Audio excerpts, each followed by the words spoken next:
प्राण सरोवर श्री बांके बिहारी बिहारी श्री राम वृंदावन संयोग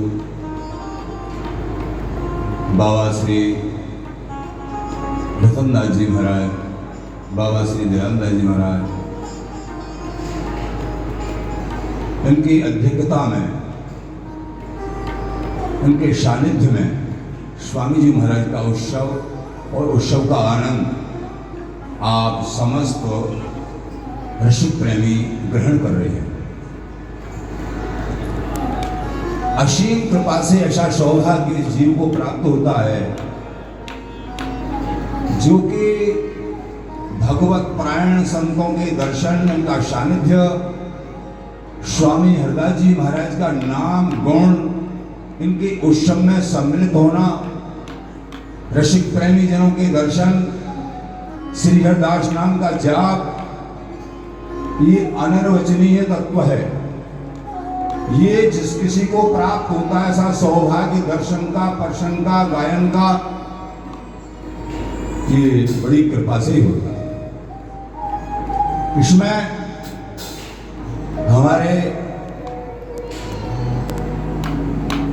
पूर्व महापुरुष आचार्य श्री यहाँ विराजमान रहे श्री पूजपाल जी महाराज, उनकी कृपा अवलंब हम सभी दासजन और वर्तमान में बाबा श्री रतनदास जी महाराज, बाबा श्री दयानंद जी महाराज,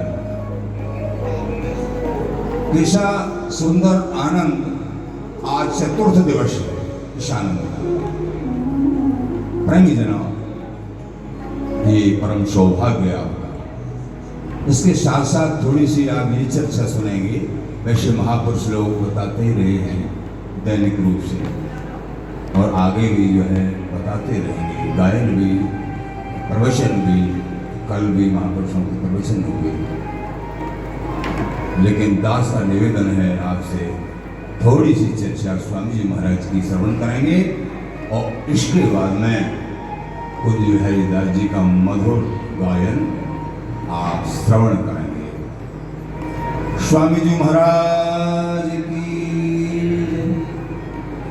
श्री बिहारी जी महाराज की, वृंदावन चंद्रयू की, श्री पूजपाल जी महाराज की, श्री गुरुदेव जी महाराज की, श्री स्वामी हरदास सेवा संस्थान की जय, समस्त संत रसिक प्रेमी जनों की जय, बाबा श्री रतनदास जी महाराज की जय, बाबा श्री दयानंद जी महाराज की जय, जय जय श्री हरिदास। अखिल माधुरी मूर्ति श्री स्वामी हरदास जी महाराज क्यों प्रकट हुए, कैसे प्रकट हुए, कब प्रकट हुए, इसमें अल्प रूप में आप थोड़ा श्रवण करें। क्यों प्रकट हुए? रसिकन के रस देन को ये प्रगटे रसिकानंद, आगे भय न होएंगे पूर्ण आनंद। स्वामी से स्वामी भई इन शनोरन कोई, किशोर दास इन शरण के नहीं समझन हो। श्री स्वामी हरदास जी महाराज समस्त रसों के मुकुटमणि, आपके श्री गुरुदेव जी थे श्री आसधीर देव जी महाराज। अल्प रूप में, संक्षेप में आप थोड़ा सा श्रवण करें। जपना भगना बेला गुरुजन गंगाधर, आज ब्रजवासी जन जो है आसधीर देव जी महाराज के शिष्य थे। शहर निधवन राज्य में प्रणाम करने के लिए गए कि हे गुरुदेव जी, हमारा मन है, भाव है, इच्छा है, संसार से उपरांता है, हमको आवृत्त वेश प्रदान करिए। आज हृदय जी महाराज बोले, हे ऋषिराज कह के संबोधित किया। जपना भगना गुर्जन गंगाधर लीला संकुचित हो गई। हे गुरुदेव, हमसे ऐसे क्यों कह रहे हो आप? श्री आशीष जी महाराज बोले कि तुम अपने स्वरूप को अभी पहचान नहीं रहे। तुम पूर्व जन्म में पंच ऋषि थे और तुमने असंख्य वर्ष इस नित्य विहार के लिए, पूर्ण प्रेम के लिए तपस्या प्राणता रखी। अनंत वर्ष बहुत बार भगवान श्री विष्णु, भगवान नारायण आए और आपसे वरदान मांगने के लिए बोला कि तुम जो है वरदान मांगो, लेकिन तुमने एक ही वरदान मांगा कि हमको सर्वोपर निरवधि नित्य विहार चाहिए। भगवान बोले श्री नारायण कि ये तो हम नहीं दे सकते, ये हमको भी स्वयं को प्राप्त नहीं है, तुमको कैसे दें? और कुछ भी मांगे इसके अलावा कि नहीं भगवान, हमको केवल नहीं। इस तरीके से आज हृदय जी महाराज ने बताया, तुमने बहुत बड़ी तपस्या करने के बाद जब एक बार भगवान श्री कृष्णचंद्र जी श्री द्वारिका में ध्यान करते हुए श्री नारद जी को प्राप्त हुए, दर्शन हुए। नारद जी महाराज ने कहा, क्या ध्यान कर रहे हो? कौन का ध्यान कर रहे हो? जब उनकी समाधि छूटी, भगवान बोले, मैं उस तत्व का ध्यान कर रहा हूँ जो निरवधि नित्य तत्व है। कहने का मतलब व्याख्यावत इसकी व्याख्या की जाए तो यही आएगा कि मैं स्वामी जी और बिहारी जी के चरणारविंद और उनके पूर्ण प्रेम युगल का नित्य निपट विहार है, उसका मैं ध्यान कर रहा हूं। ये भगवान कि इनका ध्यान करने वाले और कोई भी हैं कि हाँ, पंच ऋषि और हैं दुनिया में, और इनके अलावा त्रिलोकी में कोई नहीं है। क्यों? पंच ऋषि कहाँ ध्यान कर रहे हैं? तो भगवान कृष्ण पंच ऋषियों के पास लेके गए कूट पर्वत, जो विशेष 10,000 योजन ऊंचा पर्वत, वहाँ जो है पहुँचे, जो है चक्र सुदर्शन के प्रताप से उजाला करते हुए, अंधकार को चीरते हुए, तो नीचे खड़े हुए मधुर मधुर वार्ता भगवान श्री कृष्णचंद्र जी और श्री नारद जी महाराज कर रहे हैं। बता रहे हैं ये जो 5 पर्वत हैं, ये तो ऐसे लगते हैं जैसे अग्नि, ऐसा सूर्य चमक रहे हों, ऐसा उज्ज्वल स्वरूप देदीप्यमान स्वरूप है इन पर्वतों का।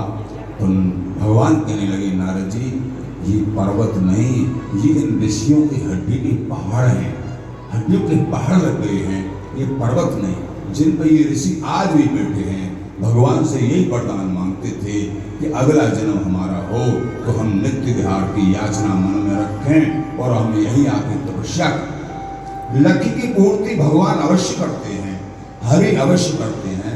तो इसके बाद में नारद जी को बताया भगवान ने कि ये वही 5 जो नित्य विहार की उपासना, नित्य विहार के चाहक हैं। तो ये मधुर मधुर वार्ता जो भगवान श्री कृष्ण जी और नारद जी महाराज कर ही रहे थे, तो 5 के 5 पर्वतों से उतर के आए और प्रणाम किया और निवेदन किया कि हे महाराज, आप कोई साधारण नहीं हैं, आप दिव्य हैं, कोई दिव्य तत्व है। भगवान श्री कृष्ण जी बोले, मैं त्रिलोकी नाथ और जन जन का प्राण स्वरूप श्री कृष्णचंद्र द्वारिका नाथ, और ये श्री गुरुदेव नारद जी महाराज हैं। परिचय बताया, बार बार दंडवत करी कि तुमको जो मांगना है मांग लीजिए। बोले, हमको एक ही मांगना है, नित्य तत्व, नित्य विहार। नित्य विहार कहा कि नित्य विहार मिलने का रास्ता बताएंगे तुमको, हम दे तो नहीं सकते हैं, लेकिन नित्य विहार मिलने का रास्ता देने वाली तो ललिता जो है स्वामी हरदास जी महाराज हैं, वही दे सकते हैं, भगवान कृष्ण जी ने कहा। तो इसके उपरांत बोले कि तुमने अभी दीक्षा नहीं ली है, गुरुदेव नहीं बनाए हैं, इसलिए तुम अहंकार में तपस्या कर रहे हो, दीनता तुम्हारे अंदर नहीं आई, भक्ति की प्रधानता नहीं आई, कोमल भाव नहीं आया, अहंकारियों को वस्तु प्राप्त नहीं होती है, इसलिए तुम जो है नारद जी महाराज को अपना श्री गुरुदेव बनाओ और इनसे जो है मंत्र प्राप्त करके और अपने आनंद में भक्ति में जीवन में रत हो जाओ। इसके बाद में श्री ललिता जी तुमको दर्शन देंगी, तब आगे का रास्ता खुलेगा। और उस समय भी ध्यान रखना, कुछ और मत मांग बैठना, केवल और केवल नित्य विहार, पूर्ण प्रेम, परमोज्वल चिन्मय महामधुर रस ही चाहिए और कुछ नहीं चाहिए। यही मांगना भगवान कृष्ण जी ने पंच ऋषियों को उपदेश दिया।